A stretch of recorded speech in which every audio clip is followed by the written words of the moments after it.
delegations to elect His Highness Sheikh Tamim bin Hamad Al Thani, Amir of the State of Qatar, as the President of the Conference. May I take it that the Conference wishes to elect by acclamation His Highness Sheikh Tamim bin Hamad Al Thani as President of the 5th United Nations Conference on the Least Developed Countries. It is so decided.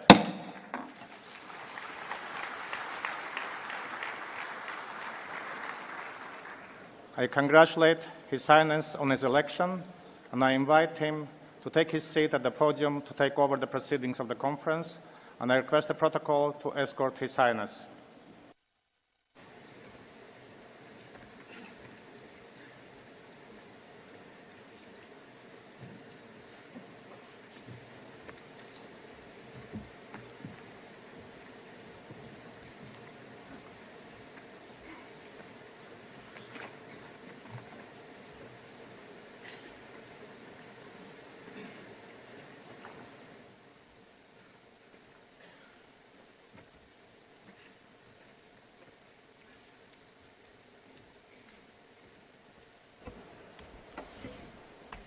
سعادة أنطونيو غوتيريش الأمين العام.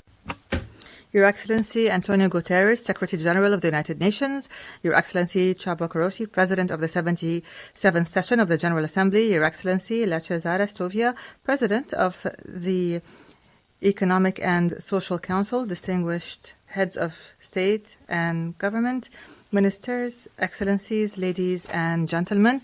It is an honor and a privilege for me to have been elected President of the 5th United Nations Conference on the Least Developed Countries, and I wish everyone success in achieving the goals of this conference.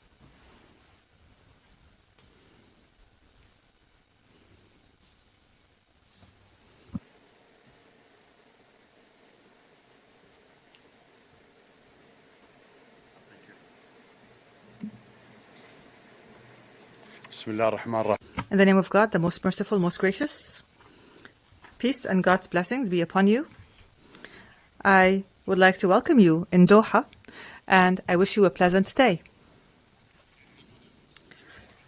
The Least Developed Countries' 5th conference is being held in light of serious challenges that the world is witnessing and that are a result of new international conflicts, as well as the international food crisis and climate change, not to mention the continued aftershocks of the COVID-19 pandemic. We are required to face these challenges and to keep them in consideration as we plan for the joint and common future of our countries and nations for the next decade in the life of the LDCs group.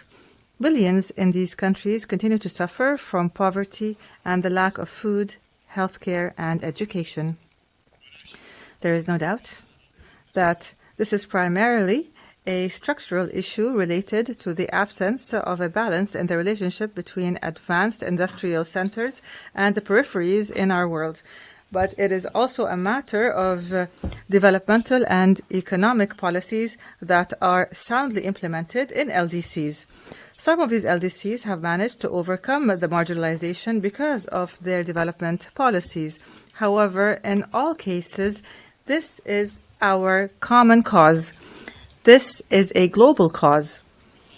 And this must be realized by developed countries and their societies. Our meeting is being held as our brothers and sisters in Turkey and Syria continue to suffer from the effects of the huge earthquake that hit them and that damaged millions and affected their lives. And here, on your behalf, I reaffirm our solidarity with our brothers and sisters in Turkey and Syria, and I call on you all to support Turkey's efforts to overcome the effects of this catastrophe. I would also like to confirm the need to lend assistance with no hesitation to our brotherly Syrian people. And I am puzzled by the delay in aid given to this people, and I confirm that it is wrong to abuse a humanitarian tragedy for political purposes. Ladies and gentlemen, there is no way we can build a new world in a manner that is safer and more just and free for today and tomorrow except through global human solidarity. Therefore, holding this conference is a renewed statement of our solidarity and the unity of our common will to confront joint challenges and search for effective and sustainable solutions. This conference is an important opportunity to evaluate what has been achieved within the framework of the Istanbul Programme of Action, which was adopted over a decade ago. Here, the Doha Programme of Action, which crowned the intergovernmental negotiations that took place in New York when it was adopted by consensus, is the basis of a roadmap to support and confront the problems facing LDCs in the upcoming decade. The conference will not succeed simply by adopting this program, but by implementing it and implementing it well. We value what was achieved within the 5 outputs that were adopted for LDCs, which are in the form of establishing a food storage network, a food storage facility, as well as an online university and different platforms for these countries, and adopting comprehensive measures by stakeholders to alleviate the disputes and alleviate crises and build resilience, and to implement investment plans in these states, and to develop a facility for the graduation of LDCs in a sustainable manner. Distinguished guests, there is a common global responsibility in confronting the challenges of food security and climate change and energy crisis and the debt crisis, and finding solutions is a collective and important responsibility among all countries. However, regardless of our analysis in respect of the backgrounds of the gap between developed and the least developed countries, there is a moral obligation incumbent upon the rich and developed countries to contribute more to assist the least developed countries to overcome the global challenges that we are now dealing with.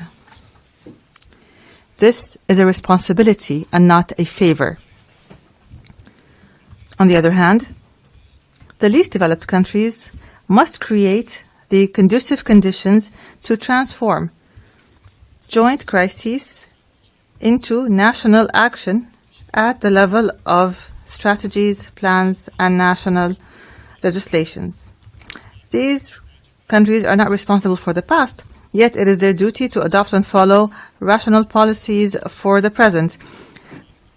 We say this while at the same time we take into consideration existing structural obstacles and the unequal relationship between the global north and the global south. Ladies and gentlemen, I avail myself of this opportunity to commend the positive initiatives to combat poverty and address the urgent needs for food security in many poor countries.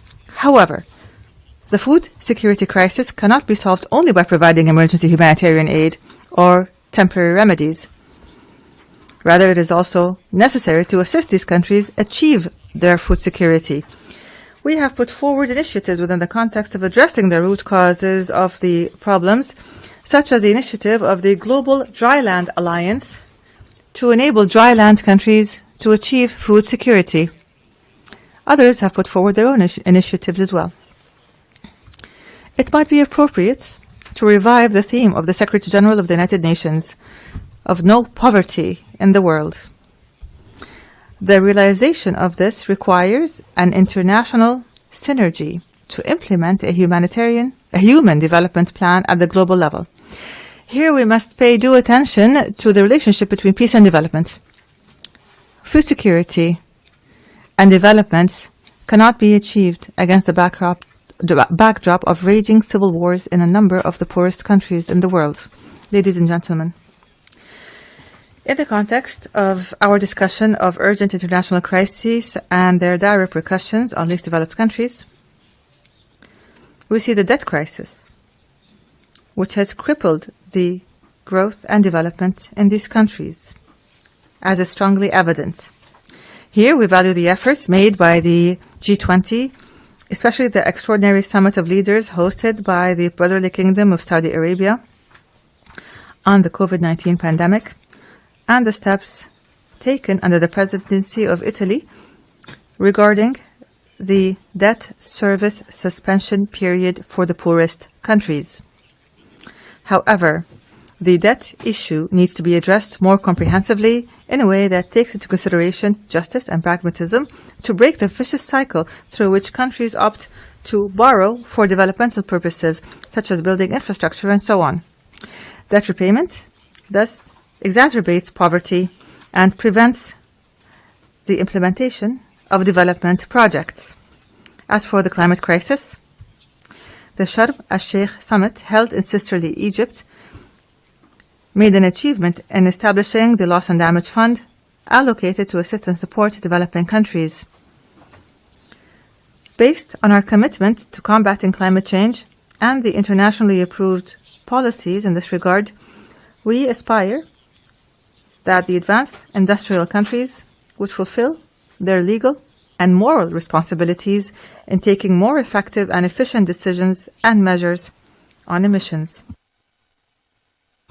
Ladies and gentlemen, the State of Qatar takes pride in continuing its active role in multilateral international action across the different fields of development and humanitarian issues, human rights, and mediation to promote international peace and security. In this context, and based on our National Vision 2030, which upholds the values and principles of cooperation, partnership, and solidarity in helping countries, peoples, and communities suffering from humanitarian crises, conflicts, poverty, and debt, the State of Qatar has made a lot of humanitarian and development contributions in accordance with the formulas of bilateral and multilateral cooperation, especially within the framework of strategic partnerships with the United Nations and other leading international organizations and institutions. Based on the State of Qatar's firm commitment to supporting the contribution of least developed countries, I announced a financial contribution of a total amount of $60 million, of which $10 million will be allocated for supporting the implementation of the Doha Program of Action for LDCs. $50 million will be allocated for supporting the intended outcomes of the Doha Program of Action and building resilience in the least developed countries. I urge development partners to follow the example of Qatar and take the initiative to support the implementation of the Doha Program of Action as part of our humanitarian and developmental duty towards the peoples of least developed countries.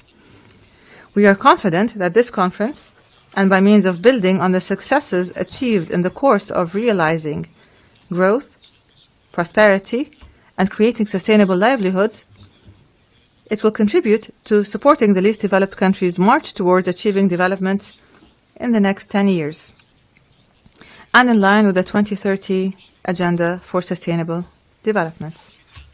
In conclusion, I welcome you again in Doha, the city that offers a spacious ambience for mediations and for debate and multilateral conferences and cultural activities and intellectual production. Doha, the city that has recently witnessed the most successful World Cup tournament ever.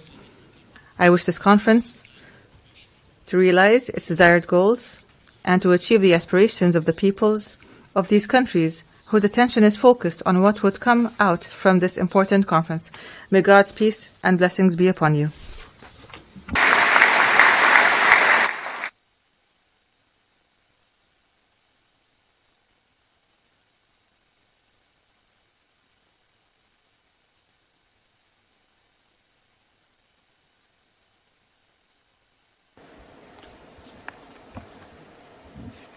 I now invite His Excellency Antonio Guterres, Secretary General of the United Nations, to address the conference.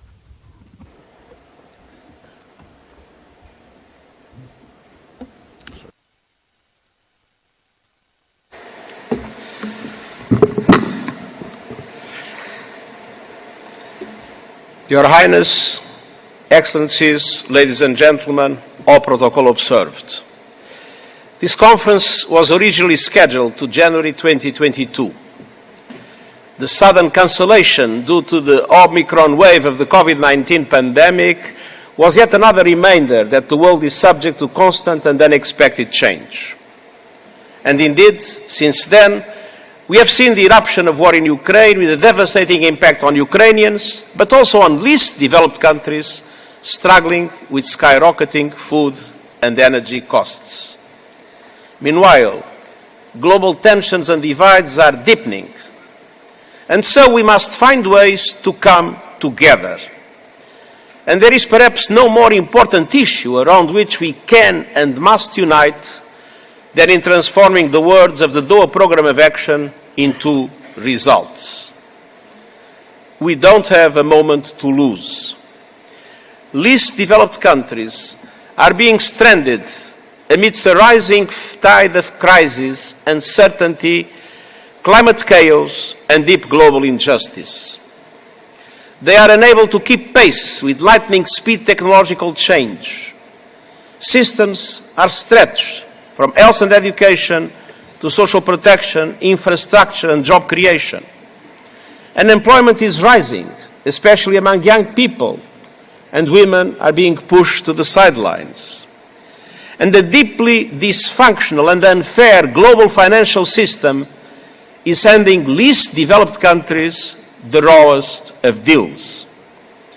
Least developed countries face interest rates that are up to 8 times higher than developed countries, and it is only getting worse. Today, 25 developing economies are spending over 20% of government revenues not on building schools, not on feeding people, not on expanding opportunities for women and girls, but solely on servicing debt. Some have seen debt service payments skyrocket by 35%. So, Excellencies, least developed countries need a revolution of support across 3 key areas. First, they need immediate assistance to rescue the Sustainable Development Goals. For least developed countries, these goals represent survival in itself, from poverty eradication to food, health, clean water and sanitation. The September's SDG Summit is the centerpiece moment to demonstrate a global commitment for action. We have put forward and presented to the G20 an SDG stimulus to alter or to gather the world around the need to provide at least $500 billion a year to developing countries. And it's also high time that developed countries live up to their commitment to provide least developed countries with 0.15 to 0.20% of their gross national income for official development assistance. No more excuses. We must also expand international efforts to fight tax evasion, money laundering, and illicit financial flows that drain domestic resources. While no country or region is immune, lower-income countries lose a much higher proportion of their tax revenues to tax abuse, while having the least influence on global taxation rules. Least developed countries also need funding and support for structural transformation to climb the value chain, to massively invest in manufacturing and technological capabilities and better infrastructure and transportation networks, to give women a seat at decision-making tables of government, business and civic life, to invest in education and training, to generate a highly skilled workforce, and to strengthen institutions. The Doha Programme of Action is a practical guide to address all these issues. It contains concrete targets and deliverables, such as a Sustainable Graduation Support Facility, an Investment Support Center, and an online university, which can play a game-changing role in implementing the Sustainable Development Goals in least developing countries. And so I call upon development partners to support the implementation of these deliveries and the achievement of the Doha Programme of Action targets. Second, we need to reform the global financial system through a new Bretton Woods moment. International financial institutions must develop creative ways to extending financing where the needs are greatest.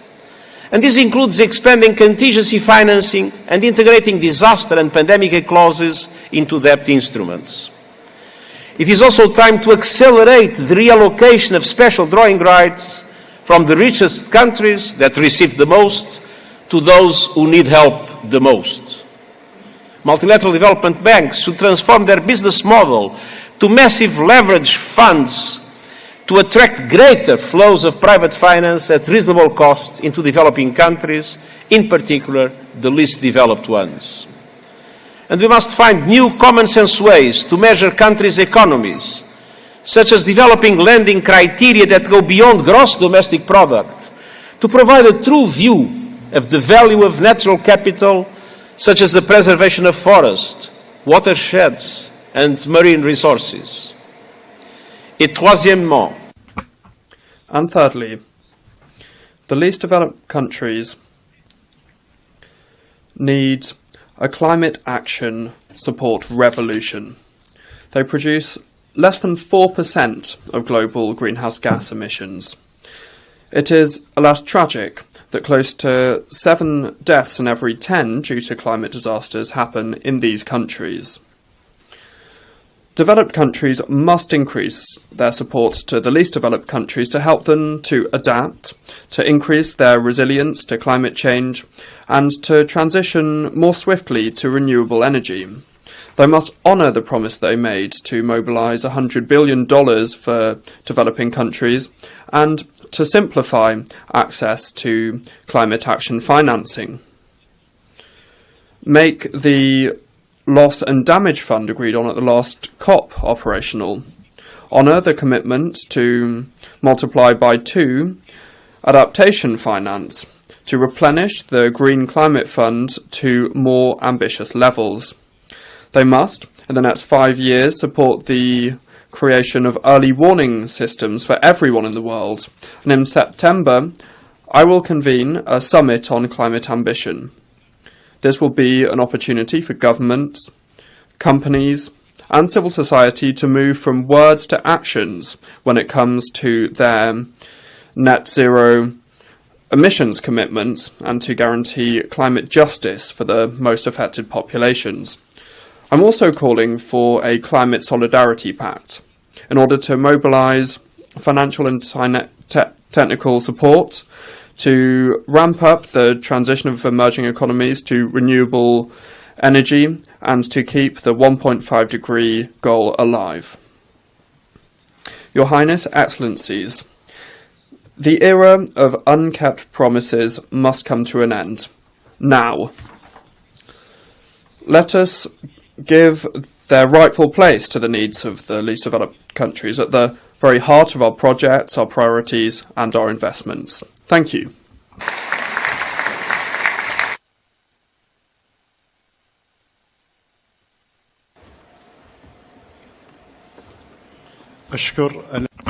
I thank the Secretary General of the United Nations for his statement. The conference shall now hear opening statements in accordance with the recommendations by the preparatory committee established for the conference. I now invite His Excellency Chaba Korochi, President of the 77th Session of the General Assembly, to address the conference.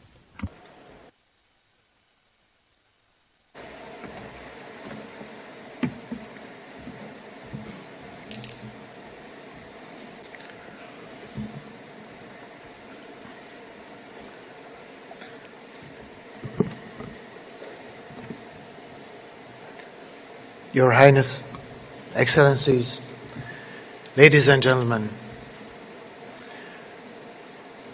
I thank the government and people of Qatar for their generosity and to host this 5th conference on LDCs in Doha. I'm grateful to have been invited to speak at the opening of this momentous event. Close to 2,000 years ago, the Greek historian Plutarch said, "An imbalance between rich and poor is the oldest and most fatal ailment of all communities." It is true to our global community This conference comes at a time when radical action to transform the economies of LDCs has never been more urgent. As we meet today, least developed countries have arrived at a crossroads on the path towards achieving the 2030 Agenda and its targets. It is deeply concerning to see that, according to the latest data, and in spite of the vast efforts, 1 in 3 people in LDCs are living in extreme poverty. Adding fuel to fire, the lingering long-term effects of pandemic, a tsunami of debt, exposure to disasters, and deepening inequalities. In many LDCs, women, girls, minorities, and other groups at risk still face large barriers in education, employment, and healthcare. And the shocking figure, even before the arrival of the pandemic, more than half of LDCs were in active conflict situations. Conflicts that will only be exacerbated by the disastrous impact of climate change. And by something equally ominous, that by the end of this decade, the demand for water is expecting to exceed supply by 40%. Evidently, much remains to be done by 2030. However, Excellencies, I am confident that we all want to deliver on our promise of achieving the 2030 Agenda and transforming the economies of LDCs. So let us take this time to decide on additional international support measures to advance the progress of LDCs. This will allow us to agree on renewed, genuine partnership between LDCs and development partners. Partnerships with a view to overcoming structural challenges, eradicating poverty, achieving development goals, and enabling more and more states to graduate from LDC category. For that to happen, it is imperative that countries feel real ownership of the Doha Programme of Action, a program of investing in people, of strengthening resilience and building international solidarity. Development partners should ensure that promises to LDCs to overcome their vulnerabilities are fulfilled. It was 42 years ago that the new Programme of Action was adopted by the international community in Paris with the goal of radically changing socio-economic situation in the LDCs. 4 decades and many lost opportunities later, we must hold ourselves finally accountable to the pledges we made. Excellencies, as we renew the global commitment to supporting the poorest and most exposed of the member states, we have a profound choice to make. Will we deliver our constituencies? Will we adapt our action to their needs and change the potential most of us are having to joint prosperity? Will we finally understand that, as the saying goes, we as a global community are only as strong as our weakest link? If we bolster the true partnership and harness technology and innovation, our goals can still be within reach by 2030. But to achieve that, all our decisions should be impactful and all our actions transformative, starting from the international finance institutions should focus on to how we measure wealth and sustainable development, from the reliance on science in decision-making to mobilize solidarity at all levels, from improving the standards of governance to new understanding of global common goods. This progress will not be easy, but I sincerely hope and see no better option for humanity. My team and I stand ready to assist the LDCs on their historic path. I wish you all the best in your deliberations. I thank you.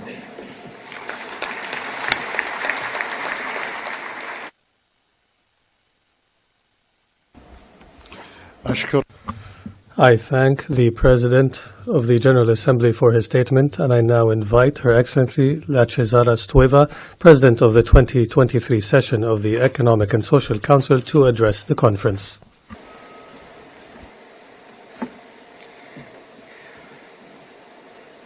Your Highness, Mr. Secretary General, Mr. President of the General Assembly, Excellencies, ladies and gentlemen, I would like to thank the government of Qatar for hosting this landmark gathering and for their exceptional hospitality.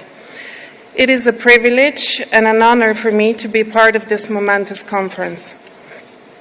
The main principle of the 2030 Agenda for Sustainable Development is leaving no one behind, which means that priority should be given to helping those furthest behind first. And rightfully so, because collectively we are only as strong as the most vulnerable amongst us. This conference provides a unique opportunity for all of us to ensure that through a new global partnership, the least developed countries are equipped to deliver on crucial development goals by 2030. We have a collective responsibility to bolster their development efforts. Least developed countries have immense potential, rich human, cultural, and natural resources. What is needed is sustainable economic growth for all to live in peace and prosperity. Excellencies, the Doha Programme of Action is ambitious, innovative, bold, and offers a new multi-stakeholder alliance for the LDCs. It is shaped by the commitment of the LDCs and their development partners, governments at all levels, the private sector, and civil society.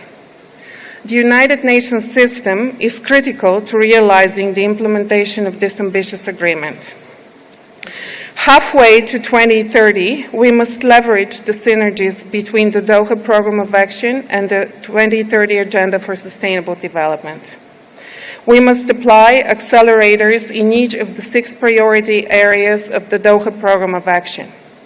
Only this way can we overcome the impact of the ongoing crisis and regain momentum in achieving the 2030 Agenda in the least developed countries. It is urgent to address the interconnected crisis. Emergency action must be complemented by longer-term efforts to ensure sustainable recovery. Millions of young people and the growing working-age population in LDCs can drive transformative sustainable development. It is commendable that many LDCs have graduated or are in the process of graduating from the LDC category. This is a milestone for development. But such graduation must be irreversible, resilient, and sustainable. This requires country-specific support from the international community. The Economic and Social Council will do its part. The Sustainable Graduation Support Facility, included in the Programme of Action, aims to support the march towards sustainable graduation. Excellencies, all LDCs are highly vulnerable to rising prices and supply constraints for food and fuel. Tightening financing conditions have curtailed their ability to invest in sustainable development and to address the impact of climate change. To turn the tide and rescue the SDGs, as the Secretary General just mentioned, he has proposed a global SDG stimulus. It is important to rally to deliver it. We must act on our commitment to ensuring adequate funding for LDCs. Debt relief programs should be accessible for all LDCs. Concessional public development financing should have long been scaled up. Catalyzing higher investment flows in both physical and social infrastructure can drive greener growth and human development. It can enhance resilience to shocks and disasters. Conducive trade and investment policies are a critical foundation for breaking out of poverty. We need to act now. Excellencies, 2023 is a critical year for the 2030 Agenda for Sustainable Development. The SDG Summit in September must turn the tide and revamp our efforts towards the SDGs. And the full implementation of the Doha Programme of Action will be key if we are to succeed. As President of the Economic and Social Council, I'm committed to mobilizing the whole ECOSOC system to help LDCs move from potential to prosperity. Let's make a difference together. Thank you.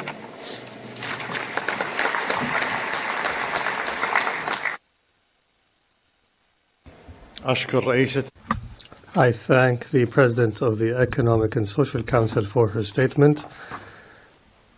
I now invite His Excellency Lazarus McCarthy Chakwera, President of the Republic of Malawi and Chair of the Group of Least Developed Countries, to address the conference.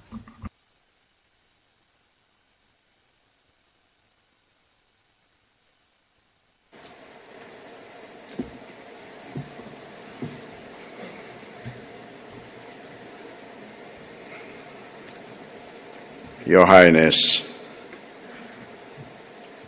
Sheikh Tamim bin Hamad Al Thani, Emir of the State of Qatar and President of LDC 5, United Nations Conference, Your Excellencies, Heads of State and Government, Your Excellencies, Prime Ministers of Bangladesh and Turkey, Your Excellency, Mr. Antonio Guterres, Secretary General of the United Nations, Your Excellency, Ms.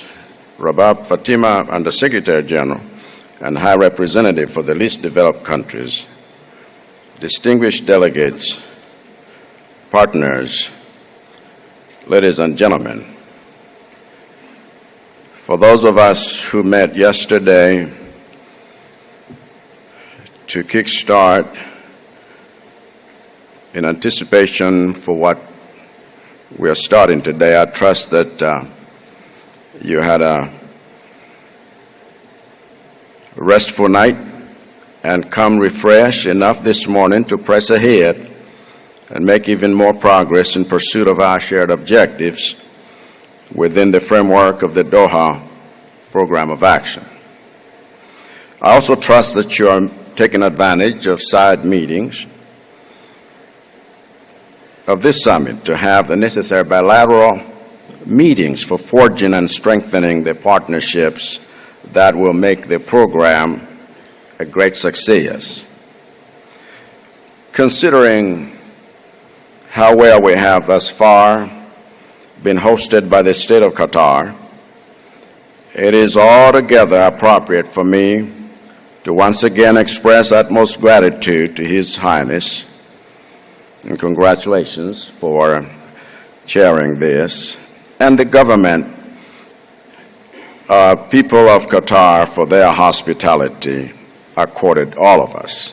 At the same time, we owe a debt of gratitude to the UN Secretary General and the United Nations Office of High Representative for the Least Developed Countries, landlocked developing countries, and small island developing states for steering and coordinating the processes we are undertaking here. With friends like these, we need not fear any enemy.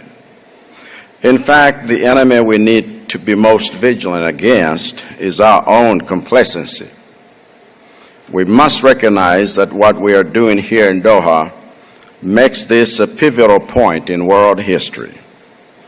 Just as the ancient era of world-conquering, warmongering kingdoms and empires gave way to a modern era of world policing, wealth-controlling, earth-polluting superpowers, so must this era give way to a postmodern one in which international and multilateral cooperation between nations that treat each other as equals rules the day. And I believe that in pursuit of that world, the LDCs are setting the pace and must sustain the momentum. When we depart from here, we must together protect the momentum we are building here. We simply cannot afford to lose it. We cannot afford to have the momentum of the Doha Program of Action suffer the same disruptions the Istanbul Program of Action suffered. As such, we must not focus so much on what other nations have that we do not. The greatest progress is always made by those who focus on what they themselves have and how to use it to build something better. And in our case, we have the UN Sustainable Development Goals as a reminder of the better days that lie ahead of us. So let us not give up. Let us press forward to finish what we started, and I'm sure that our development partners will respond with the necessary technical and financial support the same way the state of Qatar has done. Thank you for your attention.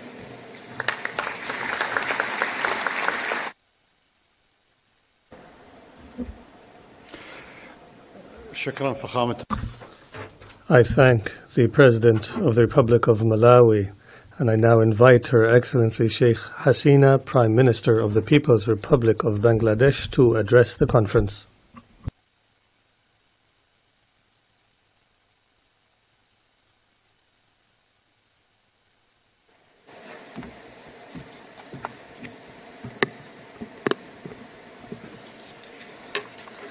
Bismillahirrahmanirrahim. Your Royal Highness, the Amir of Qatar, the President, Excellencies, Mr. Secretary General, distinguished participants, friends, Assalamu alaikum and good morning. I am happy to be with you at this August gathering. I thank the government and the people of Qatar for their generous hospitality. I appreciate the forward-looking words we have just heard. In 1974, Bangladesh became a member state of UN under the leadership of my father, our father of the nation, Bangabandhu Sheikh Mujibur Rahman. At the time, Bangladesh, recognized as an LDC, was struggling to rebuild the war-ravaged economy. Unfortunately, the following year, Bangabandhu Sheikh Mujib, along with most of my family members, were brutally assassinated. My mother, my 3 brothers, and other family, about 18 members. My younger sister and myself, we were abroad that time. 6 years we couldn't return home. We stayed abroad as a refugee. After 6 years, I was able to return my home. To carry forward my father's legacy, we vote that Bangladesh will continue to champion the LDC causes. Bangladesh feels proud to have often acted as an LDC spokesperson in the last 5 decades. I attended the previous LDC conferences in Brussels and Istanbul. We are pleased that Bangladesh qualifies for LDC graduation. We now look forward to graduating in 2026. Bangladesh is the only LDC among the world's 50 largest economies in terms of GDP. Our march towards graduation is also marked by our efforts at just, inclusive, and sustainable development. We have cut down poverty rate from 31.5% to 20% within a decade. We are internationally recognized for disaster risk reduction and climate adaptation. Our social protection measures constitute 16.75% of our total budget. We have distributed about 700,000 free of cost houses to ensure shelter for all. We rank top the South Asia in reducing gender disparity. Our literacy rate stands at 75.2% with near universal primary education enrollment. The average life expectancy of our people is now more than 73 years. During COVID-19 pandemic, we provided 28 stimulus packages worth 6.15% of our GDP. Our economy proved its resilience by growing at 10%. Even in 2021 to 2022, per capita income grew threefold in a decade and has reached $2,824. Bangladesh is now a reliable partner in the international supply chain. We are the fast growing digital economy and a potential regional hub for connectivity and logistics. Our next vision is to build a smart Bangladesh by 2041. Much of the Bangladesh story owes to international support measures we negotiated for LDC. The duty and quota-free access we secured from most developed and emerging economies helped our private sector build a solid manufacturing base. The patent waivers provided under TRIPS agreement allow us to meet 98% of our pharmaceutical needs. The exemption under other WTO agreements enable us to boost agricultural production and combat hunger, malnutrition. The international technical assistance we received help us make concrete development plans. However, LDCs need sustained support, double their share of global trade. ODA targets for LDCs from developed countries deserve to be fulfilled. International financial institutions have the means to support debt sustainability in LDCs. Climate financing for LDCs should be made flexible and predictable. Technology transfer to LDCs needs to be tangible and meaningful. Our migrant workers need protection for their rights and well-being. We cannot fail the 226 million youth in LDCs.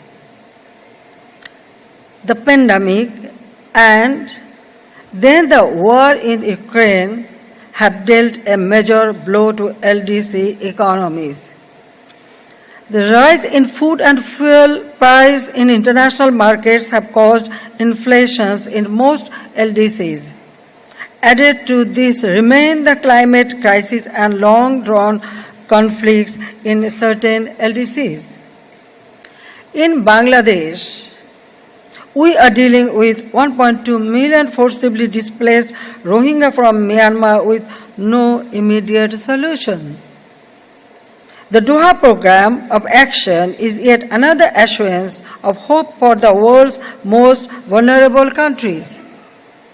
The international community must renew its commitment for real structural transformation in LDCs. For graduating LDCs, there should be some incentives for their performance. They should enjoy the international support measures for LDCs for an extended period of time. They need enhanced investments and know-how to build their productive capacities.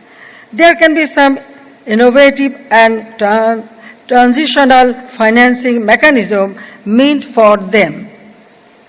I can assure you that LDCs will also keep their side of the bargain. Our nations do not ask for charity.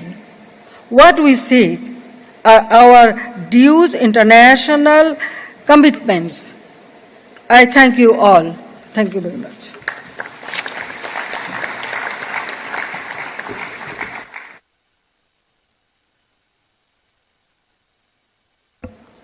أشكر رئيس I thank the Prime Minister of the People's Republic of Bangladesh, and I now give the floor to His Excellency Mevlut Cavusoglu, the Minister for Foreign Affairs of Turkey, to deliver a statement on behalf of the President of the Republic of Turkey. His Highness Sheikh Tamim bin Hamad Al Thani, distinguished heads of state and governments, Mr. Secretary General, Presidents of the General Assembly and ECOSOC, dear colleagues, ladies and gentlemen. Let me first convey the greetings of President Erdogan. He wanted to join us today. However, he had to stay in Turkey to supervise the relief and reconstruction efforts following the terrible earthquakes. President Erdogan considers sustainable development of the least developed countries as a top priority. He has full confidence that this conference will be a milestone in developing a new global partnership, a partnership that will ensure that LDCs benefit from social, economic and environmental development, a cooperation that will ensure the global economic and financial system doesn't create further inequalities, a commitment that will secure that LDCs are not held back by decisions taken far beyond their borders. In this regard, we appreciate the remarkable efforts of both Qatar and United Nations. We wish to thank His Highness Sheikh Tamim and gentlemen, dear friends. On February 6, 2 earthquakes shook southeastern Turkey.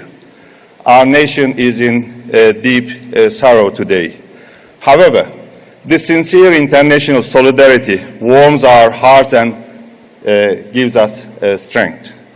LDCs were among the first to offer support and solidarity during the darkest days. We recognize that extending this helping hand was, in some cases, a significant sacrifice in itself. Turkish nation will never forget it. Your solidarity after the earthquake showed once again that you are the most developed and generous in heart. A sincere thank you from your sisters and brothers in Turkey. Excellencies, ladies and gentlemen, our gathering today in Doha takes place at a time when the international system is passing through swift transformations.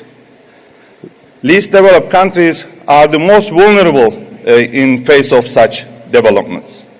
It is our collective responsibility to support the development and progress of vulnerable nations. Turkey, as a long-standing and reliable partner of LDCs, is doing its best and remains committed.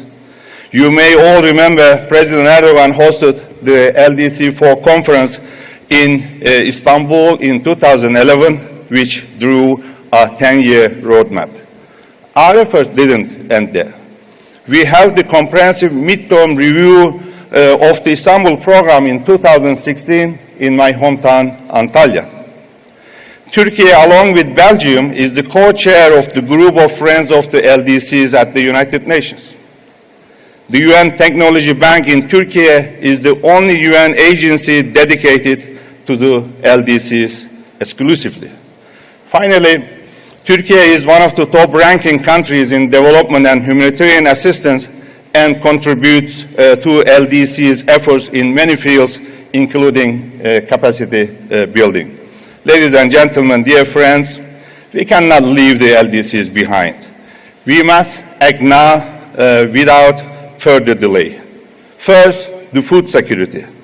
It's a shame that we are nowhere near ending hunger in the 21st century.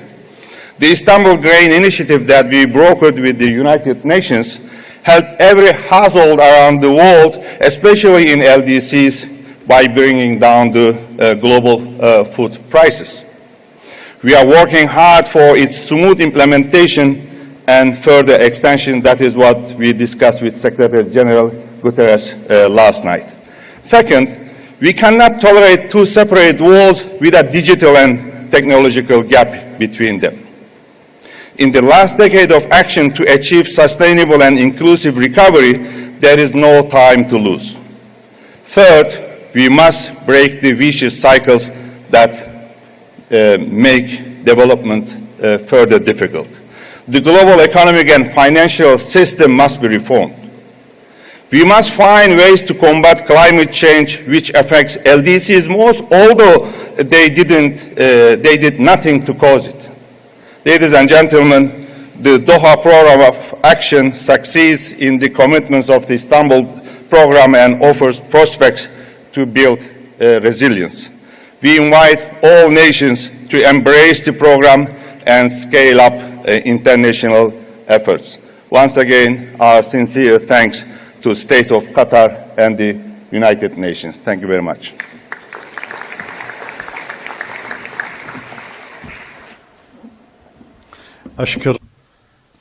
I thank the Minister of Foreign Affairs of Turkey, and I now invite Ms.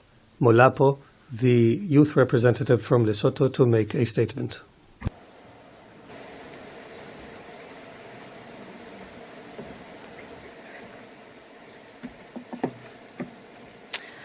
Your Excellencies, distinguished delegates, fellow youth, Sabah al Khair. I am humbled to be standing before you this morning, not on my accord, but to represent the 226 million young people from all 46 least developed countries. You can all imagine what a huge task this is, and I can't afford to fumble.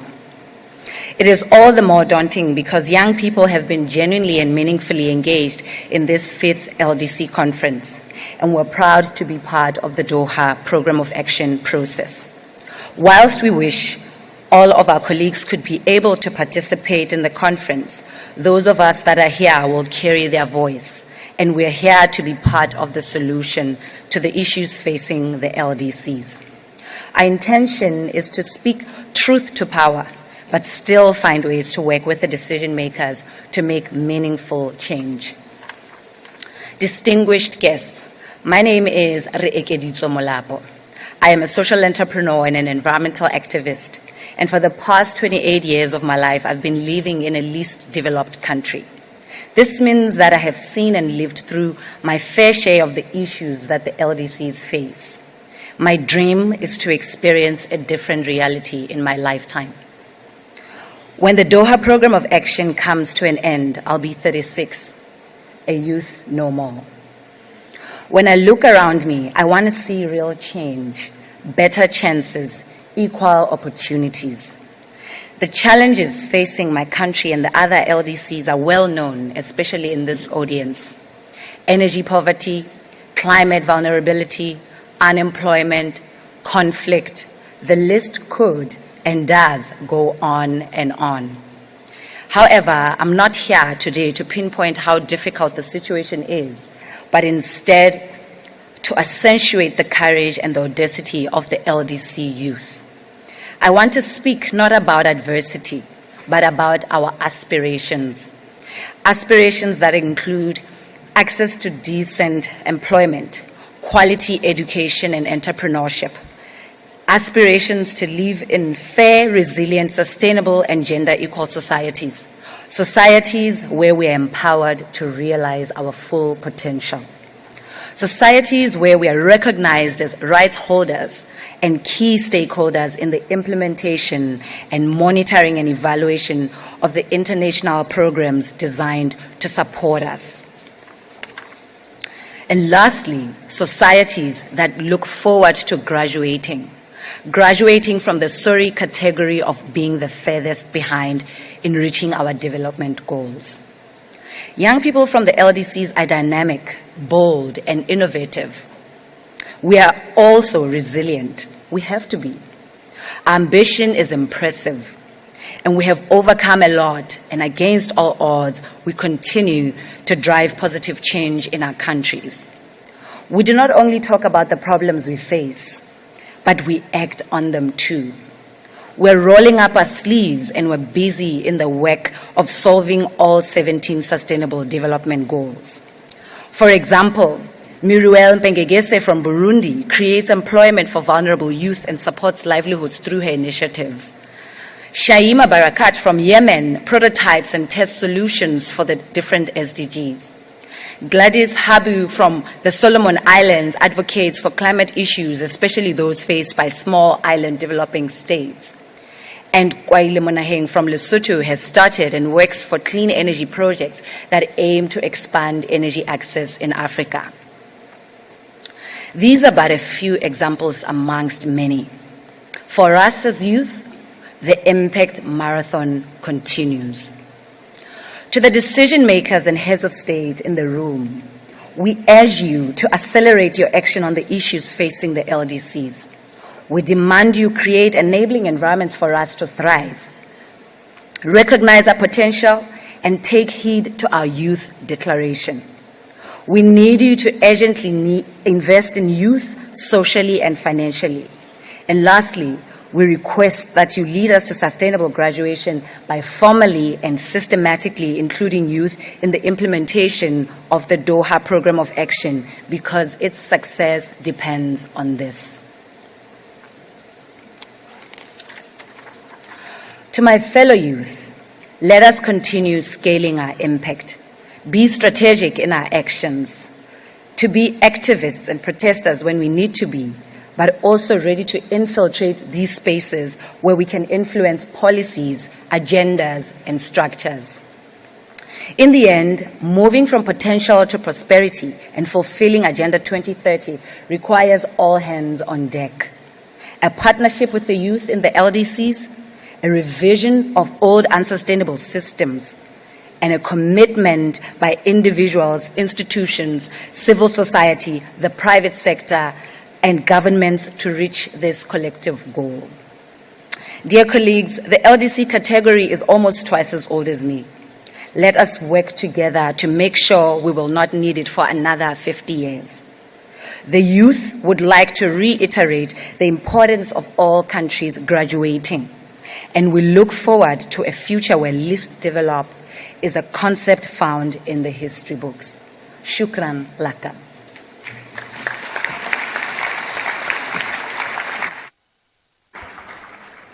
Shukran. Thank you.